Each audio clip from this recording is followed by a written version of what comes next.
What's up guys, Kyle here again, and today we are checking out the new ReVolt analog amp sim from Notes Audio Engineering. Let's do it!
Alright guys, hope you're doing great out there today. If this is your first time here at my channel, my name is Kyle, and what I do is I take awesome high gain related guitar gear, record it with a simple SM57 setup, and I give you the unprocessed audio on your end. So if you're into E-stand or thrash riffs, drop C hardcore riffs, and dudes that can't think of anything clever to say right now, you're in the right place. Consider hitting the like button and subscribing on the way out so you don't miss any more of my stuff.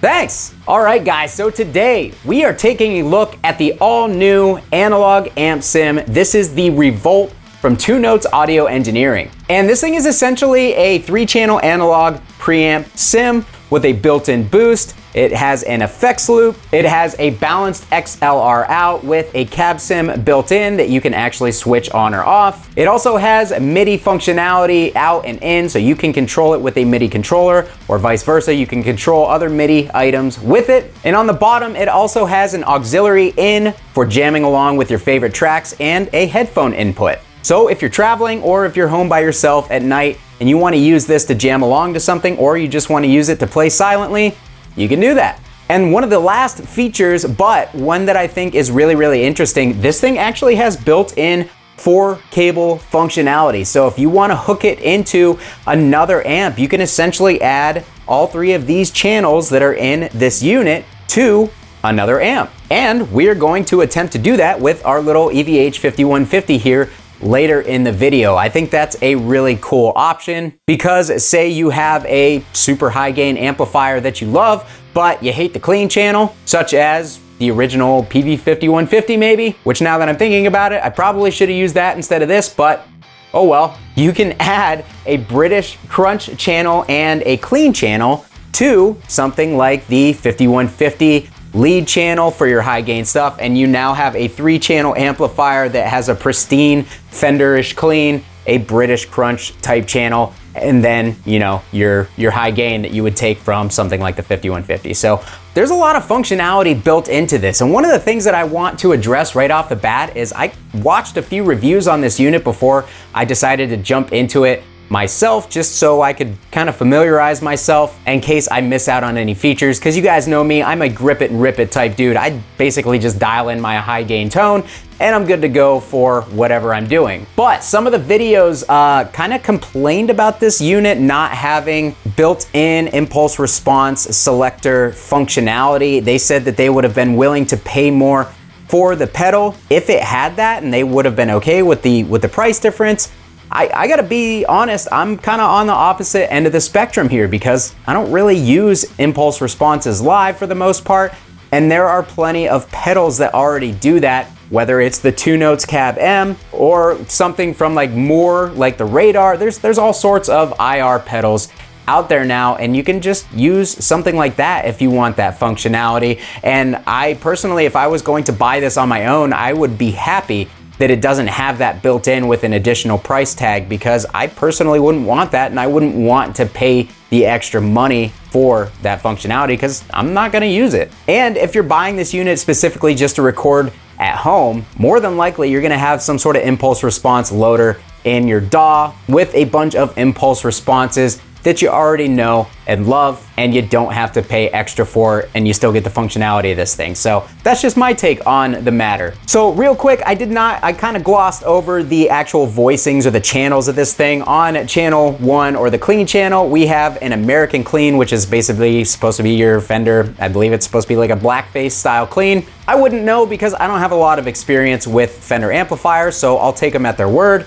Over here, we have a British style crunch channel, and finally, we have a modern lead channel. The British crunch is basically supposed to be your plexi, but once you get so high on the dial, the voicing kind of starts to thicken up a little bit, and it becomes like your hot rodded Marshall type tone. That's where we were at for that intro clip, so if that tells you anything, this thing gets pretty high gain in this channel, and I kind of prefer the tones over here. And then you have your modern lead, which is supposed to be like your SLO style, saturated fluid, high gain channel on this thing. We've also got a built-in boost here, which if you basically tap the channel pedal or the channel switch of whatever channel you're on at the time, the tube light here glows red, which means the boost is engaged and you have a dialable boost. Hit the switch again and boost is off. So that's a cool function. Personally, I have found that the boost is, more of a lead boost. It's more of somebody who wants to get either a little thicker, more saturated tone in order to maybe thicken up a big chorus part, or if you're trying to go for a lead and you need that additional saturation and output to get things to sustain a little bit better. I think that's where this boost shines, and it works just fine for that. But if you want to use this as like your standard tube screamer into a high gain style amp, it doesn't really do that. It's not what it's meant to be, and in that case, you're gonna wanna add an additional external boost to get that functionality. Another thing to note here is the clean channel has its own gain, volume, bass, and treble, but over here on the British and the modern lead channels, we have individual gain and volumes for those channels, but we have a shared EQ. So if you're going to end up using this unit as a crunch and a lead channel, hopefully you like the way that they sound with the shared EQ, because you're not gonna be able to adjust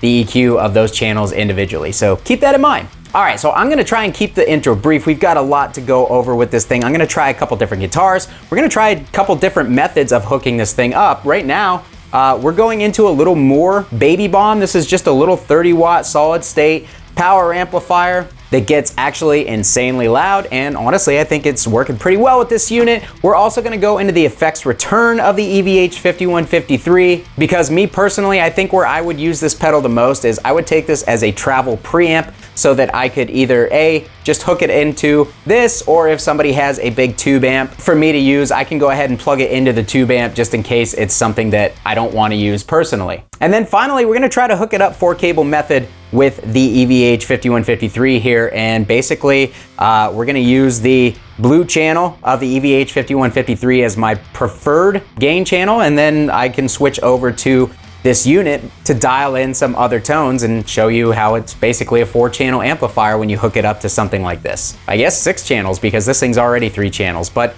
anyways, we will also take a quick look at the balanced output going into the DAW and how it sounds combined with some different IRs, so you can kind of get an idea of what it's gonna sound like if you're trying to send it front of house. Traditional cab with the stock 1999 vintage 30s, SM57 on those V30s. For right now, we are using my Balaguer Typhon with the Seymour Duncan distortion in the bridge, and I was boosting the input of the ReVolt with an MXR M77 overdrive, and I had an EQ pedal in front of that as well to add just a little bit more output. But we're gonna hear this thing. We're gonna start on the clean channel, because you guys know I love my cleans. And we're done with that. So on over to the stuff that actually matters. Here is the British Crunch channel. This is how I had it dialed for that intro clip, but no boosts on right now.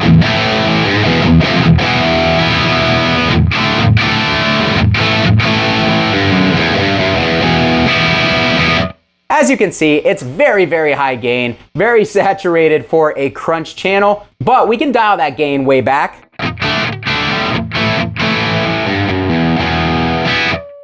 And honestly, it definitely does that crunchy Marshall thing.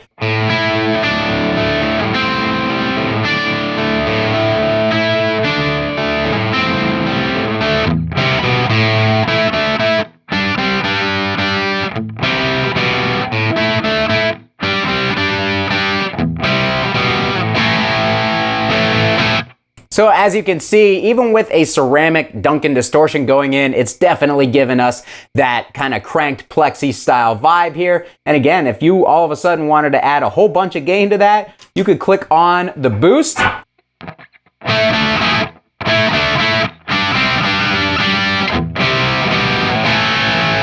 And that's only halfway up. What happens if we dime that sucker?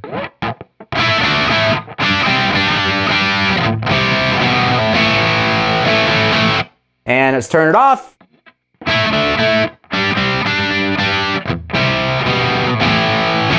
So as you can see, it definitely adds a significant amount of gain to the input channel. It's not gonna turn it into a high gain tone just by clicking that boost on, even with it dialed, but it does add a pretty significant amount of gain. But you guys aren't here for the dad rock riffs. We wanna see how this thing functions in a metal and hardcore environment. So let's do that. I'm gonna go ahead and dial the gain up to about 1 o'clock, which is where we should start seeing some pretty good saturation.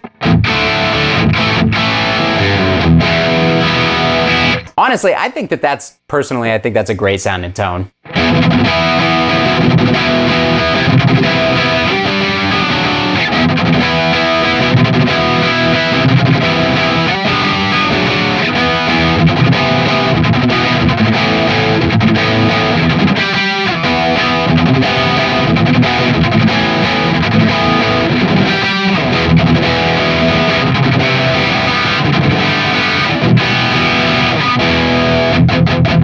All right, so we are already getting into that post-hardcore pop punk, level of saturation and distortion.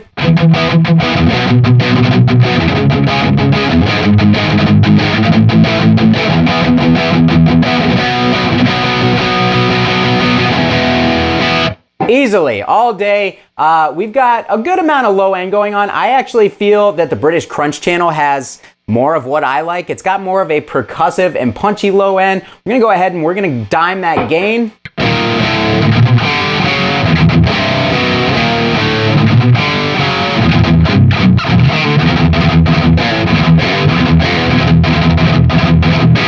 All right, so as you can hear, we're a little dry, we're a little scratchy, even with the gain dimed and a high output pickup. So let's boost the front end and see how this thing takes a boost or two to get into that really saturated high gain territory. We're gonna start off with the Boss SD1 Waza in the custom setting. This has a little bit more output.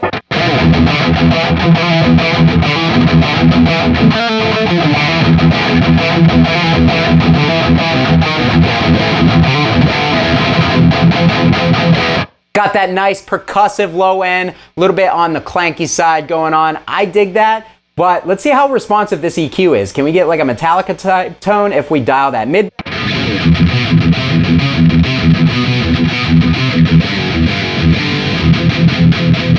It definitely has a solid amount of range on that mid control. How about if we push it up quite a bit?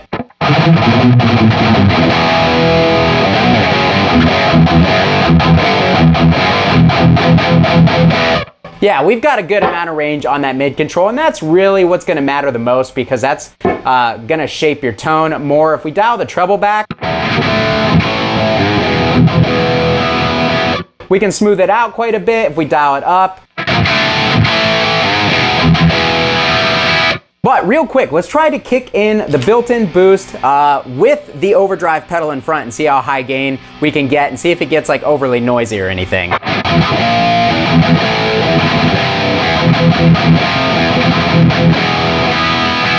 Yeah, we're definitely getting some unwanted, weird frequencies, artifacts and stuff, and that is not what this boost was designed for, so I can't fault Two Notes at all for that, because stacking a boost on another boost into an analog amp sim, I honestly did not expect that to work well anyways, so just, figured we'd give it the old college try. Let's move on over to the lead channel though.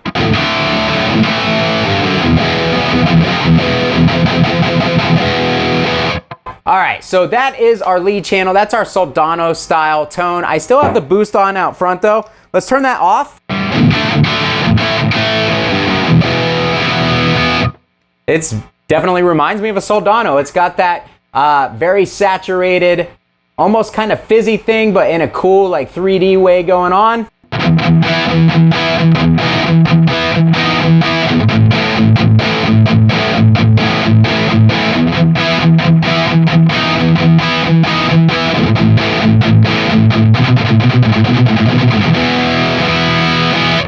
So one thing that I have noticed about this channel, the low end is just not nearly as punchy as it is on the British Crunch. It's almost a little bit mushy, and then the top end is smoothed out quite a bit. It seems to lack a little bit of clarity. I think that this is a great channel for, you know, the way that it's titled, a lead channel. I think that this is gonna work more for some really nice saturated leads with lots of sustain and stuff. But as far as like trying to dial in a middle rhythm tone, I just haven't been able to get it exactly where I want it. Let's dial the gain back a good bit.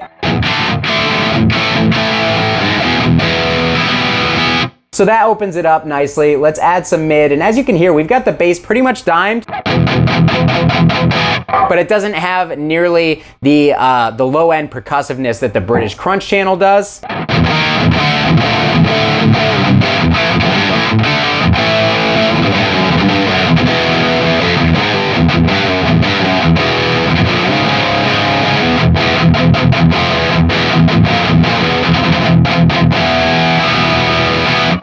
All right, so that is our modern lead with no external boost, but you guys know me. I love to boost everything, and if I'm bringing this to a gig, I'm throwing it on a pedal board with my favorite boost and gate in front anyways. So let's pull that mid back, let's pull the high end back a little bit. Let's kick on that same Boss SD1 Wazacraft. Now that actually seems to have done something to the low end where it put it in a place where it actually punches more.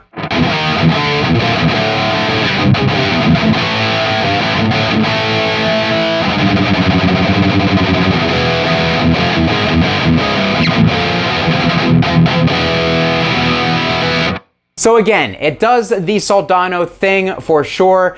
I could do with some more low end in this channel. I also don't love where the high end is. I can never quite get the high end balanced out quite right, at least with this little, you know, more 30-watt power amp. That may change when we move over to the EVH and we can get some of that presence mixed in. So with that being said, let's put it into the effects loop real quick of the EVH and see how it plays with the a real tube power amp.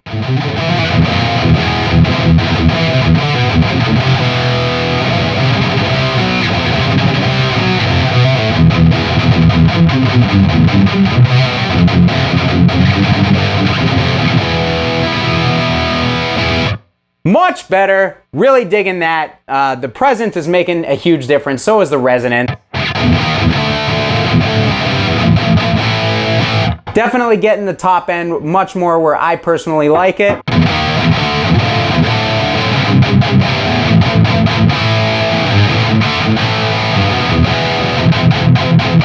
Yeah, that definitely does it a little bit more for me. That sounds great. Let's move back over to the British Crunch here.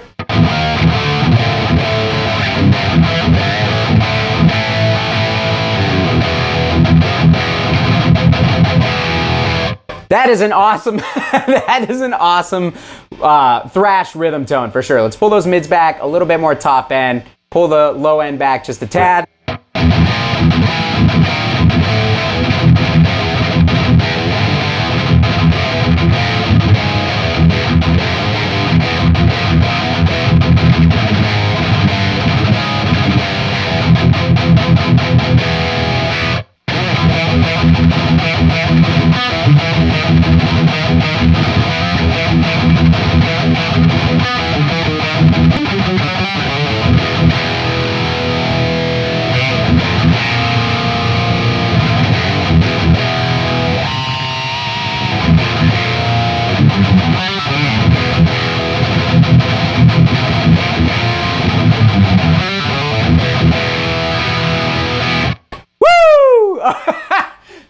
That is fun.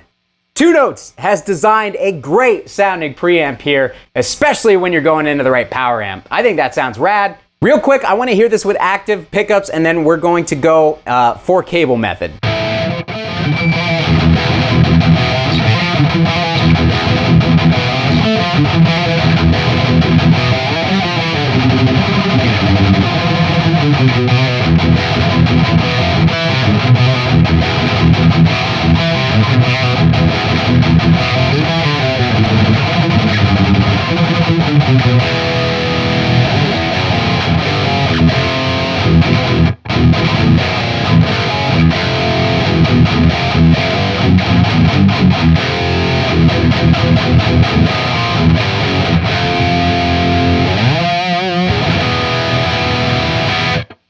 right, takes the active pickups great. Actually, this British Crunch channel is working great with this EMG because it's helped adding the output that this channel needs to get into that truly saturated high gain territory. Yeah, I'm a fan. Last but not least, because I know you guys are gonna ask, how's it do with a 7-string for some drop tune riffs?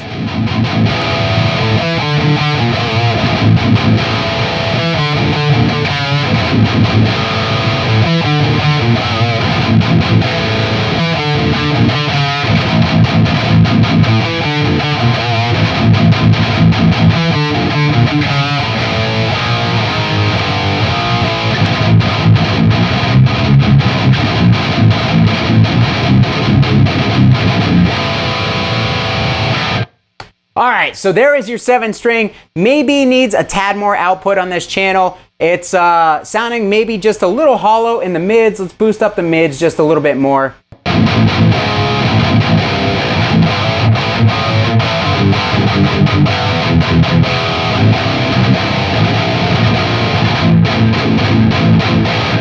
All right, sounds nasty on the 7-string for me. I could definitely use that if I needed to in a gig situation. I think this thing is rad, man. All right, let's see if we can figure out the 4-cable method thing because I have not tried it yet. Wish me luck. All right, guys, so I now have the ReVolt hooked up 4-cable method with my EVH 5153 here. We are on the blue channel of my EVH. Here's what we got. Okay, now we're gonna switch over to the crunch channel of the ReVolt.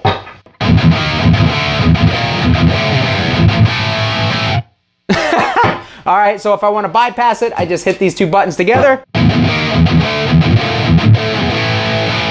So if I want the ReVolt's clean channel, I'm trying to do this with my hand. It's not easy. That's what she said. Oh, because I'm an idiot and I'm doing it wrong. So now I have the 2 Notes ReVolt clean. And if I want to go back over to the EVH,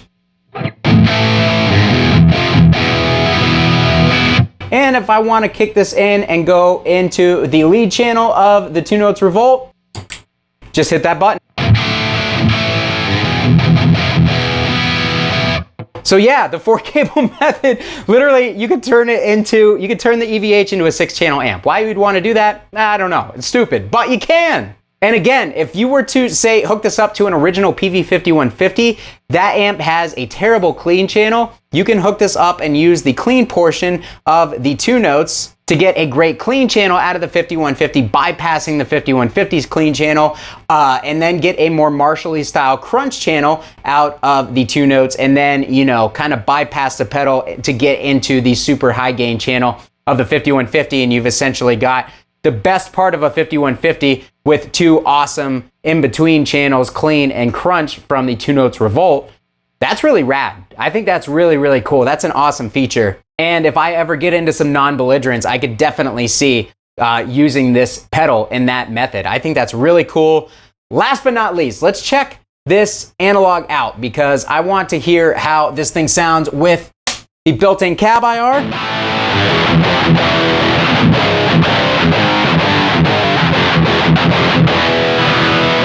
It doesn't sound amazing, it doesn't sound terrible, but it doesn't sound amazing.